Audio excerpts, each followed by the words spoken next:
Hi, it's me, Tracy, and welcome to the dining room here at home today. I am sat at the table with you to share the big books that have arrived from the library. Last week I shared about waiting on some Regency reading from the library, and after I made that video, shortly thereafter, 2 books arrived, one after the other, for my Regency reading for the month of March. If you are new here, I am doing a little Regency reading project in connection with the 250th anniversary of celebrating Jane Austen's life. And the first book I have to share is William Blake's Complete Illuminated Books. And I'm sharing the back of the book because the front of the book is full of naked people, and I don't think that YouTube will appreciate that. So I'm showing you an alternative cover from the hardcover edition from some years back. This is a softcover version. And if you're not aware, William Blake was a British writer, poet, an artist. He did painting, printmaking. He was very influential, very important in the Romantic art movement, which spanned from about 1800 to 1850, and he influenced artists after that point as well, primarily the Pre-Raphaelites. William Blake was born in 1757 in London, England, and he died in, I believe it was 1827. So he would have been an older man during the time of the Regency period, but he was very active in his work in both writing and art throughout his long life. He died at the age of 70. And his work, both the writings and the paintings, they are highly expressive with undertones of the mystical. There's a thread of spirituality running through all of his work. The Bible was a great influence for him.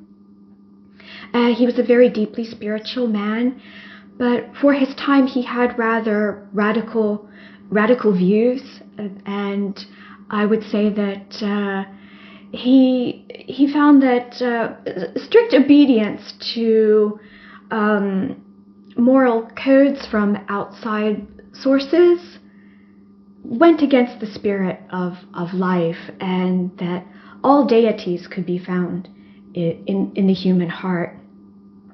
And this informed a lot of his work, and his deep faith also meant that he was a bit of a visionary. He had visions, and he believed that the angels guided his work.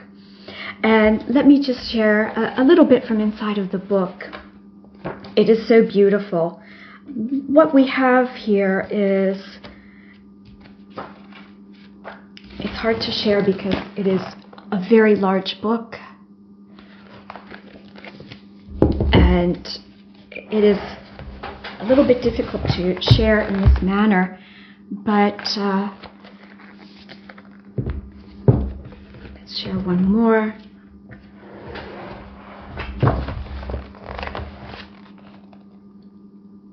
Very bright, bold colors, very unique style.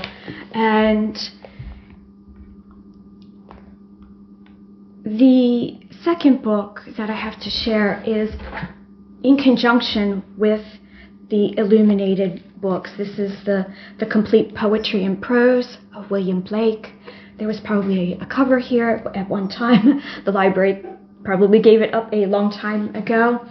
And it is essentially similar to what is in the illuminated books that I have here, in that it is all the illuminated works, things like the songs of innocence and experience, the marriage of heaven and hell, which are all very long poems, visions of the daughters of Albion. There is a lot in here, an island in the moon. This is a very comprehensive comprehensive of all of his work. And I was delighted that at the back there's a section of letters from William Blake to various people. And I love a book that has letters from people I admire. And I would say that this is how he worked. He created writing, and he created illuminated paintings and illuminated books that would be similar to illuminated manuscripts, spiritual texts that were highly illuminated. His wife, Catherine, was a great help to him. She was a colorist and prepared his paints, and was also very beneficial in helping him with his printmaking processes. So we have a lot to thank for Catherine for being part of these beautiful illuminated books. His written work spans his lifelong interests in all that was going on in his lifetime, from the social to the political to the spiritual. And he explored all of that in his writing, and I would say that probably the later poems very much express a lot of the inner work through the years, and how emotional authenticity is key and foundation to all relationships. He was a man of a very complex man of great passion, and it is very much revealed in the writing and in the illuminated paintings. He produced a large body of work in his lifetime, and I was really delighted to discover these books a long time ago, although I did not actually see this complete illuminated books until now, it's been very exciting to see this. I will do a cutaway so that you can see a little bit of the inside of the book, since it is very heavy. It's a little bit difficult to manage for the size. And I discovered William Blake, I was about 13, 14. I received a book for Christmas, Art Through the Ages, and William Blake was one of the many artists featured. And the unique style of art just struck me right away. And a man of deep faith, it called to me at a time when I was very much questioning spirituality in my own life, in my own heart. What is it? What am I connected to? What is the great power beyond myself? And what is my own great power? Just a lot of questions a teenager has. So the art and the writing of William Blake came to me at the perfect time in my teen years.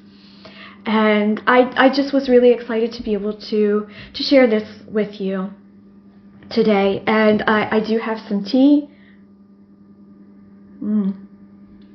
Jasmine green tea in my cup today. And it's one of my favorites. I love the fragrance of jasmine. So I didn't want you to think we didn't have a tea break today for this short video. And I hope you're enjoying maybe some of these shorter videos.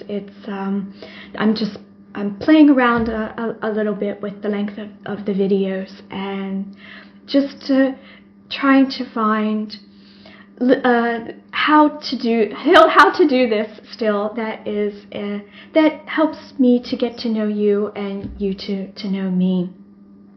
So I hope that you like some of these shorter videos. Next week, I am not sure if I will be able to get a video recorded and out to you. There's a lot happening. My husband TJ and I celebrate our 25th anniversary. I have a deadline on a knitting pattern that I would really like to be able to meet, and there's a little bit extra going on behind the scenes here. So shortly after next week, I should be able to get something recorded and out to you. And let me know what you're reading at the moment. And I decided to do this video on its own for those that maybe are interested in the Regency reading, and there's for maybe who aren't. If this isn't the video for you, then next time I will surely have something else for you. that you will enjoy. And so until next time, as always, I wish you very happy reading, and as always, many blessings. Here is a look at the complete poetry and prose of William Blake. The book is mostly text, very well put together. But there are a few engravings here and there among the text, which makes it extra beautiful. I don't have a very long borrow time from the library for these William Blake books. One of them, this one, the poetry and prose, I can't renew, so I wanted to be able to share them now in their physical form while I still had them, as I won't be able to share these again in my end-of-month update video. This is just something very fun to share with you.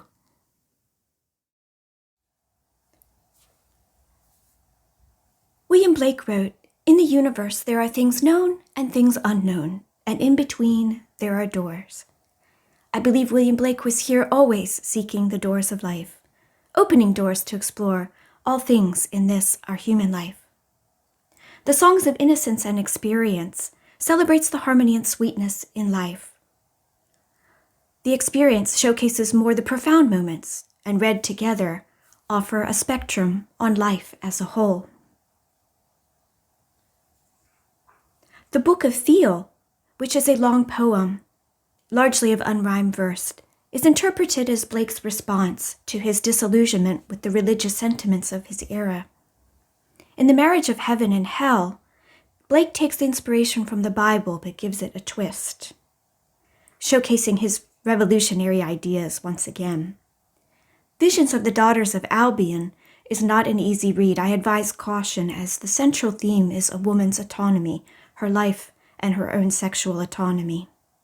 America, a Prophecy, a poetic work in a poem form, is a mythological narrative of the American Revolution and its separation from England. The European Prophecy is similar to America, a Prophecy, in exploring historical and social themes with flavors of mythology sprinkled throughout.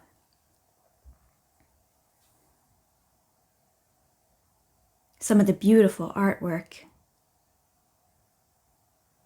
It's just so beautiful. A major Blake work, Jerusalem, the emanation of the giant Albion, is the longest and considered his greatest work. A very long poem, it was worked over many years in both the writing and the illuminated art. It primarily tells the story of the fall of Albion, Albion being Blake's embodiment of man, of Great Britain, the personification of Western ideals as a whole. It has a cast of many characters, and the plot weaves around and is dense with symbolism, Blake's own mythology, and his exploring the drama of the human psyche. These are just a few of the works throughout the complete illuminated books. William Blake also said, "We are here to endure the beams of love." And I quite agree. We are here for the love.